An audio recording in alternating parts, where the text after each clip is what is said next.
Hello everyone, welcome to the channel. Today we are with Alex. He is from England. Hello Alex. Hello. and we will be talking about thoughts and feelings and maybe life experience. How old are you, Alex? I'm 37. 37 years old. How was your childhood? It was busy and I have 3 siblings. I have 2 older brothers and a younger sister. And it was chaotic and busy but fun. We had family sort of scattered all over. And my brothers have a different dad, and so they had their family as well, who lived kind of far away, so they would go and be with their dad and come back. And it was busy, it was chaotic, but it was fun. What did you learn from this stage?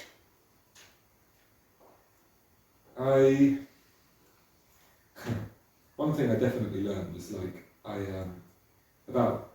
have to work. I can't work in silence, for example. Like I need quite a lot of noise, background noise, to be able to concentrate. Just from having siblings, like noisy siblings, and that helps. I think that allows me to focus. Like I can focus quite well in noisy environments, and sometimes really need it to work. It's not really something I learned. It's more just like a little anecdote. But can you concentrate with noises? Yeah, but like I can't. I find it very hard to concentrate in silence. For example, I have to have some kind of noise in the background. Like I really remember in our house, in our like next to the kitchen, sort of like family room, we had the TV and the sofa, and then the dining table, and then like a small table in the corner of the room, which was like the homework table. Basically my table, and then my siblings. I really remember like every day them watching The Simpsons whilst I was doing my homework, like constantly, and it was really nice. Like I don't remember feeling like I missed out because I would go and watch stuff with them afterwards or whatever. But I just really remember being at that table, and I would have been 11 years old, around that sort of age, working and having that noise, specifically of The Simpsons. I don't know why I remember that one, but always just this background noise. And so like, I don't know, I guess lots of things probably I learned from that, but day-to-day one is just I like being in and around people, but also very much having my own space around me, like personal space, you know? So yeah, but all sorts. I mean, it's such a like massive part of my life, and growing up with siblings, I learned all sorts of things. But yeah, that's just maybe one example. How was your adolescence? I was sent to boarding school. As my brothers, we were all sent to boarding school. It was a thing that people did, and my parents thought that they should. They never really questioned it. It was like they moved to a place that neither of them are from. There was a lot of sort of keeping up with the Joneses, like, well, I don't know, that sounds a bit mean, but I asked my mum years later, like, why did you send us to boarding school? And she was like, it's just what people did, like at your prep school. Like you went to private school if you could afford it. And my mum had a business, a daycare nursery business, and she wanted to send us to private school, sent us to boarding schools. And so we all went off to different places at 13. My brothers went to 2 different schools, I went to a different one, my sister went to a different one. So it was kind of fragmented, like, and then we would come back and coincide sometimes. But my adolescence, like being a teenager, was very much away from home. Like my learning and all the stuff happened probably away from home and away from my parents and siblings, really. That was that you learned from that experience. Yeah. To learn to be separate from your family and be Yeah. quite independent. Or Yeah, definitely. Like we were very much like encouraged to go and live our own lives. We still are. Like my mum still now, she's like, oh, you just go, I want to come see you. And she's like, no, you've got your own life to live, you know. And she was like that from, I mean, my mum's from Ireland, and she left Ireland when she was like 17 to move to England on her own. I was just like, she wanted out. She was from not like rural island, but like kind of inland and not a small, tiny place, but you know, wanted out, wanted life, wanted adventure, that sort of thing. And so left at a time when Irish people were maybe that welcome, especially in England. And I think she's always like done the same for us. But it meant, yeah, that the adolescence was spent with friends, you know, people that I learned to know more than family, more than siblings, I'd say. What do you remember learning from that stage, especially that you remember very well? I mean, one that people, especially, I mean people, but people are shits. That was a massive thing that I learned, you know, like, people are manipulative and cruel and unkind sometimes. I mean, we're talking teenagers, like, obviously. And in a boarding school environment, I think it's really, really unhealthy because you're just, it's like a pressure cooker, you know, you're just turning up the heat on that, something that's already so emotionally charged, and there's very little release for any of the kids involved because they can't leave. And so, yeah, they can play sport, they can play the drums or whatever, but they don't go home, you know, like, you go home obviously every now and then, but there's no release. And so I think that just creates awesome, really, really great positive stuff as well, obviously.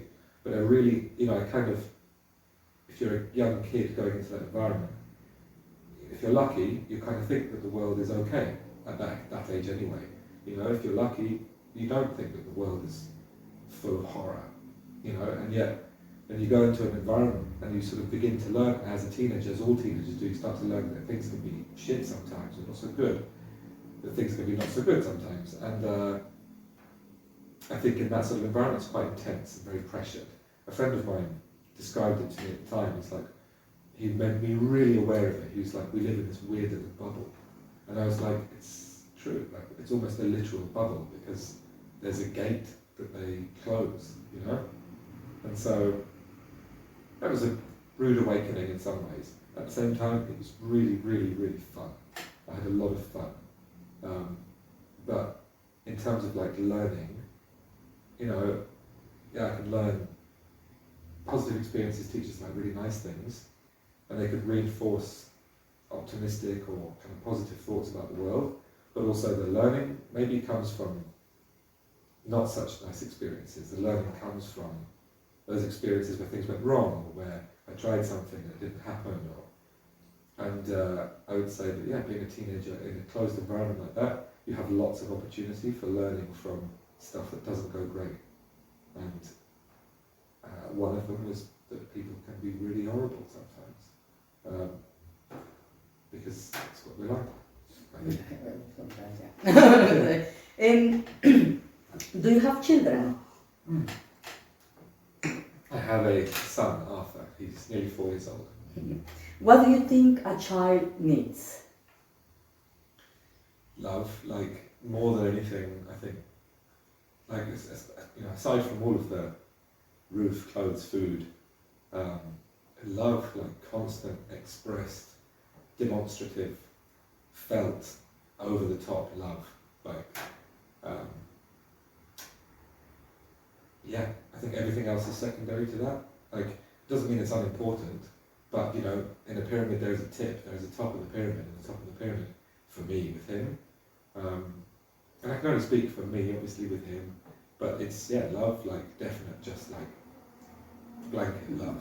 But, like, demonstrated love, you know, not kind of private, grudging love, like, not private love where, you know it's there, but you can't see it, kind of thing. Like, I mean, love. Do you mean, for example, tell him, you know, Yeah, absolutely. Those words, Yeah, I love you, exactly. or Like, definitely. I think it's, you know, I don't know how many times I say it to him. Once, a few years ago, my wife and I we used to live in Ireland, and our landlady came round kind of semi-regularly to do inspections, like, whatever. She was nice, really, really nice. And not long, I don't know, I can't remember how old Arthur was, but, you know, months, probably less than a year, I'd say. She came round one day and we were having lunch or just with him, and we were having a cup of tea with her and with Arthur, and she was watching us, and we were playing with Arthur and giving him kisses, and she said to us, she said, I don't think I've ever seen a baby receive so many kisses before. And it really shocked me and my wife. We were both just like, what do you mean? Like, it's a baby, like, he's little. Obviously that's what we're going to give him. And I guess that's what I mean. It's like the showing of love. Definitely saying it. And also affection and contact, you know, like just hugs, like, like demonstrated love, I think. What do you think about some cultures in the world show more those kind of feelings? Let's go to say it's quite like a more normal to to show those feelings. Yeah, I mean I buy it and I see the value in it completely, because I think it feels unnatural to me to suppress it, because it's something that comes up and out, and so to suppress that, I just think that's weird. Like it seems wrong. Yeah, it just strikes me as a strange thing to do. What have you learned from your child? I think it's hard with this one because they force you to go into like the very deepest, darkest parts of your soul and interrogate yourself, like, and that's like I said earlier, that thing about from hard experiences, you know, because obviously having a child is hard, like, and so you have a lot of opportunities for learning and for growth, I think, because I think those moments when we're, you know, playing or having fun, they're obviously really useful in teaching you the value of play and in the value of switching off and in the value of, you know, when he was little, I remember lying on the floor with him a lot and just playing with what was in our immediate vicinity, like whether it was just fluff on the floor, everything was very deliberate, small, slow, you know, we'd spend ages on the floor doing nothing. And that was amazing because it taught me to slow down. But that's like, that came from a good moment. And I think there are lots of those, you know, but also the hard ones that, you know, sometimes having to give that love I was talking about, when the small child inside you doesn't want to, because you want to stamp your feet and be like, but I want the attention, or but I want to, you know, I want to be the one who's having a meltdown here.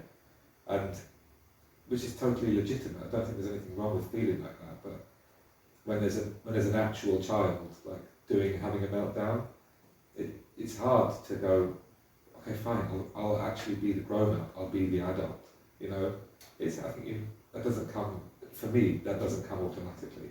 That's been a thing I've had to learn, is to try to actually be the adult rather than being the kid, which sounds ridiculous, but, you know, that's something I don't think until you have such direct responsibility for another human being who is little, I don't think you have.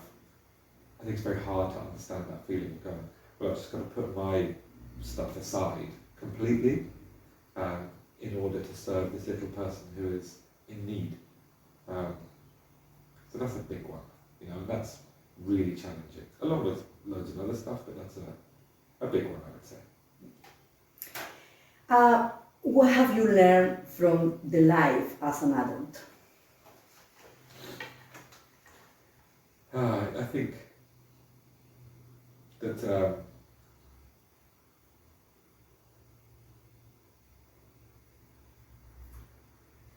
I don't know.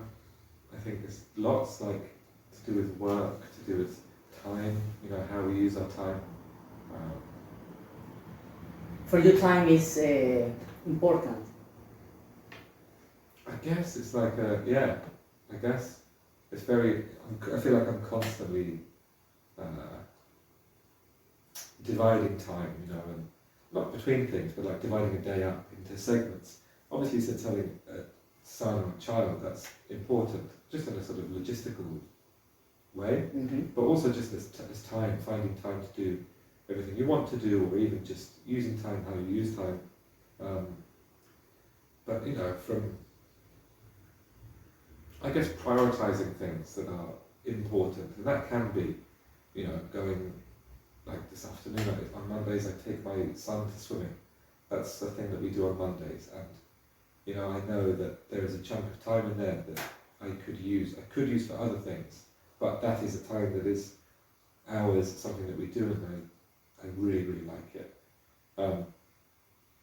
There are, I don't know, it's just that there are priorities, you know, there are other days when I will absolutely prioritize work, and I think, okay, this is my work, I'm going to shut out my son, I'm going to shut out my wife, my friends, my world, because I know I've got 12, 13 hours of work that's just like, do it, because then I can have the time elsewhere. So, I don't know, I guess prioritizing and organising my time and my efforts, maybe. Do you feel pressure as a man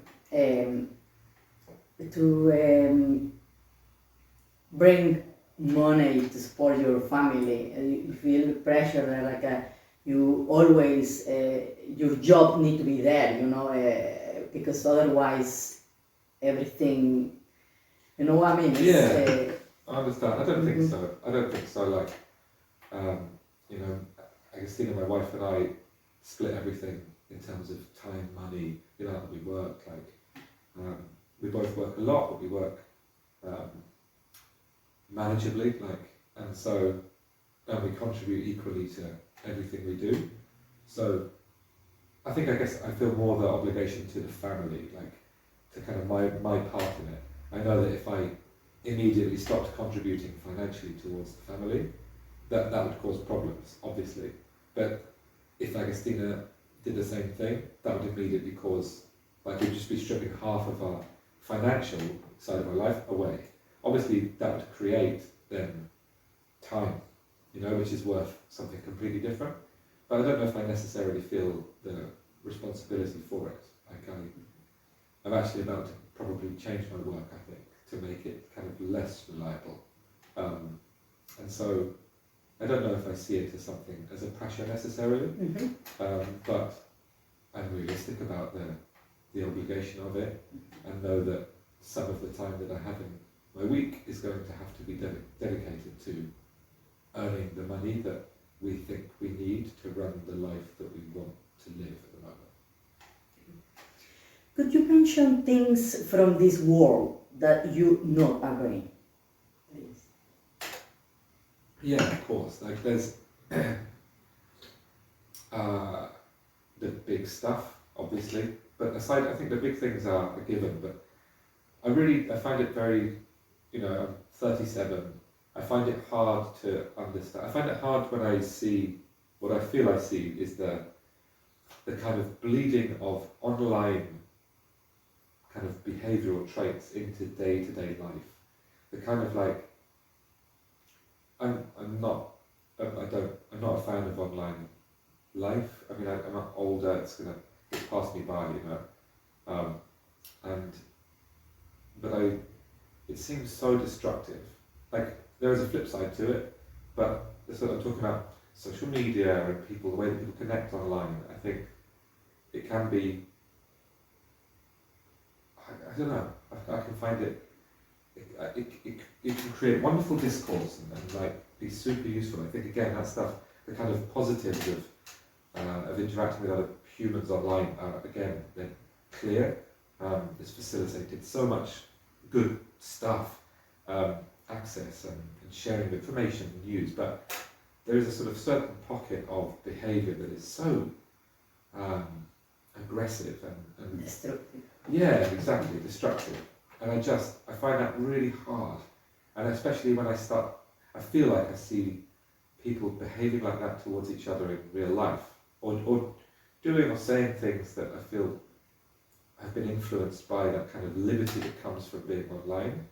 And I find it really, really uncomfortable. And I'm not sure it's done as much. It's just one of the negative consequences of something that has also been really, really good. But it's something that I really wish didn't have. I find that really, really upsetting, and I think it's caused great sadness and difficulty. Obviously, lots of good. That's like a given. I'm not blind to that. I benefit from it myself. Maybe indirectly, but sure, I definitely benefit from it. But equally, it makes me sad the level of destruction that it can cause, and does cause on a huge scale. That really, that's one of the things that, makes me saddest about the world, I would say. And could you mention things that you love from the world? Yeah, like the same thing. So the flip side of this, is that I think you see some of the best things in the world because of social media. Like it's not as easy as just saying this is a bad thing, let's get rid of it. Like, my wife and I, before we go to sleep every night, we'll almost always watch like funny videos, like funny blooper videos online before we go to sleep, because it's hilarious. And without social media or such free open access to being online, that stuff just wouldn't exist, Like, we used to have a TV show when I was a kid called You've Been Framed, and I loved it. And I think it was on a Saturday night. There was people falling over, you'd send in your tape, and it would feature on the show. But now it's like, that's all day, every day, all over the world. And that's really funny. So that's a small thing, but that's like people using something that I don't like, but has a positive outcome. Obviously, then you have loads of other positive outcomes of that same thing, which is amazing. Like, we sharing of information, sort of like open access to information. It's amazing. Like, I use it all day, every day of my life. Not social media, but obviously wider stuff. When you are having hard times, what do you do to deal with it? It's hard. I think For example, stress or maybe anxiety. I don't know how you deal with with those kind of or problems in general. Like. I think there's like sort of degrees of how I deal with things, and some of them are healthy, some of them are not. Some of them are for bigger questions, and some of them are smaller ones. Like for the biggest ones, talking therapy, like that's for me a way to direct some of the kind of conversation or thinking around some of that stuff. But that's big stuff, day to day. Sometimes I go to the pub on my own, have 2 pints and read my comics or my books. That might be enough. Sometimes it might be like just being really angry for a couple of days and trying to be silent and dealing with it. I know that when I'm not doing kind of regular physical activity, I don't deal quite so well with those down moments day to day. So like boxing and swimming for me are the 2 things that I do to keep myself on an even keel, I would say. And then also making sure, I was talking about the time priorities, the balance. When that balance gets very out of sync, then that's always something that throws me off. So trying to bring that balance back is another way of keeping this sort of anxieties and stresses at bay. That's more preventive, I would say, because I'm trying to stop it from happening. But when it actually happens, I would say exercise, friends, pub, going for a walk, even friends, just being quiet. Yeah, with friends I think it's different because it depends kind of who they are and your relationship with them. I think it's rare that if I'm having like a moment of something I would reach out and ask somebody for advice or help, I think, because sometimes those moments feel so close to you that it can be difficult. I would say in crisis, probably that's where I would do that more, in moments of proper crisis. But sort of day to day, my day-to-day fix, I would say, is probably the pub, the pool, or the boxing ring. If you had the power to change something in this world, what it would be? I don't know. I think maybe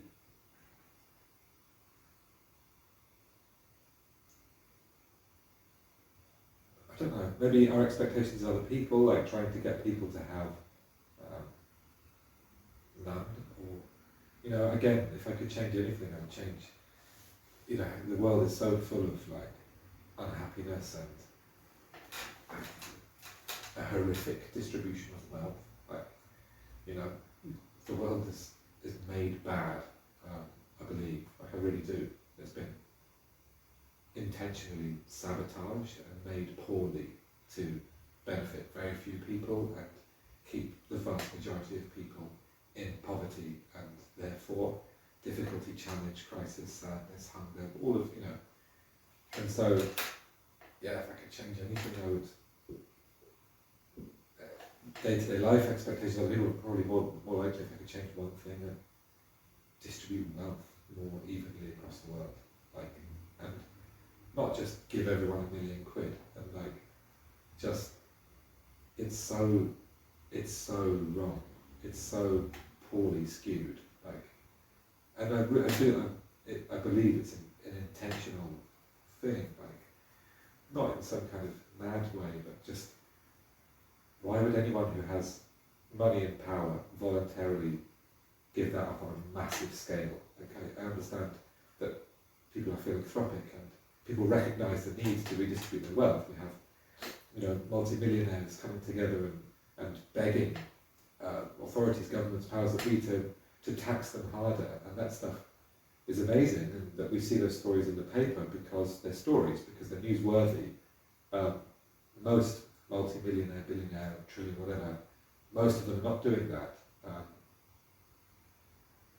So maybe that, I would just try to redistribute wealth differently, or just distribute it, because it's so concentrated in so few places, that I would try to distribute it maybe.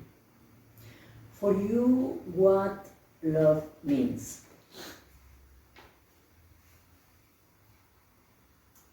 I guess I have a real, I see sort of conditional love and unconditional love as both really important. And I think, like with your family, I guess that's unconditional because, not because it can't be broken, but because it originally sprouted out of, there were no conditions that caused it to sprout. It just was, like, you were made, you have family. There is no condition there. There's no reason why you do or don't love them. I think it's just something that happens. And I feel it. I think with conditional love, with friends or, you know, romantic partners or, I guess, non-family, I think that is a conditional kind of love where, and again, it sounds a bit more transactional, but I think the whole point is that you fall in love with friends and partners because of something. You know, you don't fall in love because of nothing. There is something that causes you to fall in love. And those conditions, or that condition, or it's normally not one, but the conditions of that love flowering are fragile. And I think in family they are obviously fragile in a different way, but the conditions just, they're not there. And so I guess the love is, in family, your love is about not resenting, I don't know, like you're trying to safeguard something that exists anyway and trying to be okay with that. And then in your conditional love, it's, I think, trying to take care of the conditions so that the love remains. Because after you've done that, then the love itself is how it's always described in the arts. You know, it's like, that is love. Like when I see love represented in the arts, I think, yeah, that feels right. Like I remember the feeling of falling in love and never understanding the falling part until the first time it happened to me. And I remember the feeling of the falling, laughing, thinking like, it feels like falling. That is actually what it feels like. And I'd never felt that until that moment. I was like, oh yeah, they described it well. You know, all of the writers and the poets and the artists and the people making sculptures and movies. It's like, oh yeah, they got it right, obviously. So like, you know, them, like let's ask them, because I think they answer the question of what it is and what it feels like really, really well. But I guess for me, the love is also the work that goes into it. It's like gardening, you know, you're sort of tending to either the conditions of the conditional love or maybe the environment of the unconditional love, because that thing's got to exist anyway.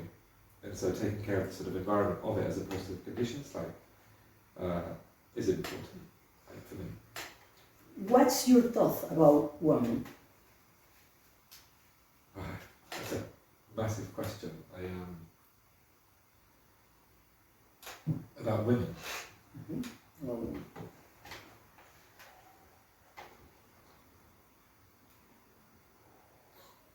I guess I don't really know how to answer that question. I think I'll try, obviously. well, I mean, it's women and men. We are different, but similar, complementary, and we are. Our parents, for example, didn't talk with us or talk with people about, oh, look, women can be like this, like that, or they like this, or it's good for women this, or for example, for men, look, men are like this. For girls and boys, and boys can feel like this and that way, because, I mean, it's,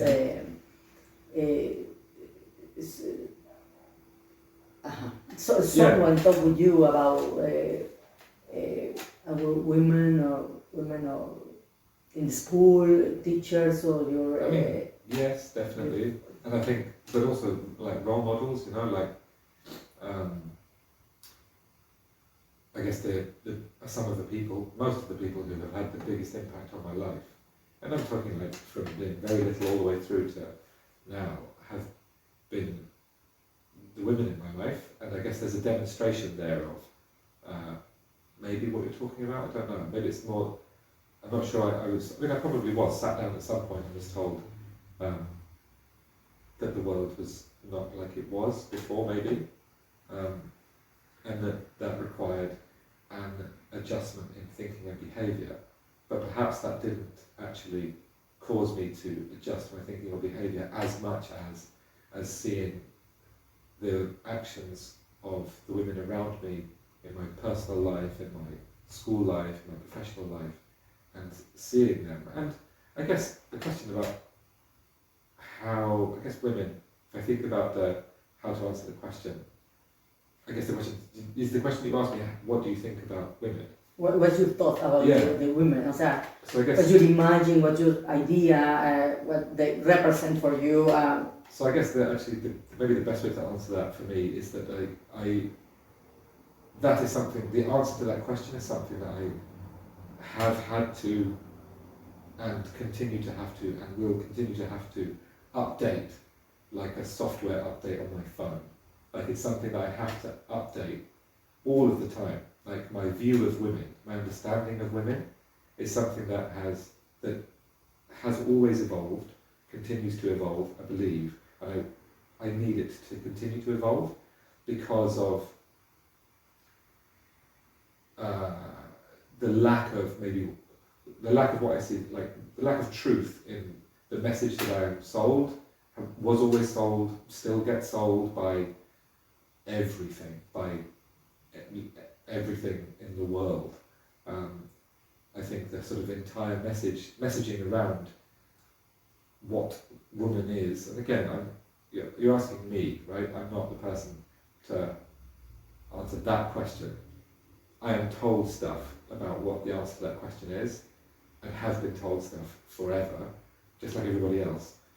And by seeing the actions and the responses to prompts of the women in my life, from personal, professional, educational, I see that the messaging around that stuff was bollocks. It's a construct. It's like that. When I see the evidence, I see like in front of me compared with what I'm told, seem completely disconnected. So then I have to then go back and continually question the message and update my thinking about what I understand a woman and women to be.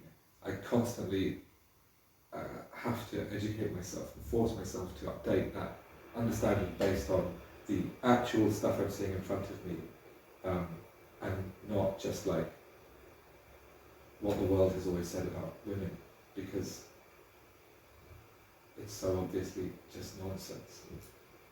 What's your thoughts about men?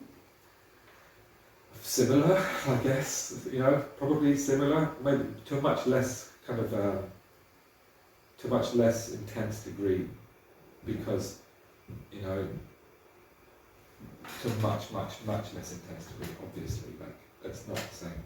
I think I'm lucky to have been born when I was born, and I guess that's always true, like, it's less war, less death, less pestilence, more open-mindedness, I hope.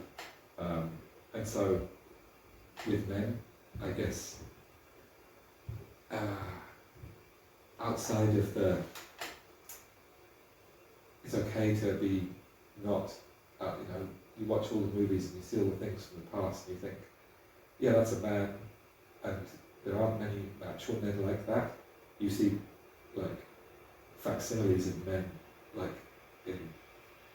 of the idea of what a man is.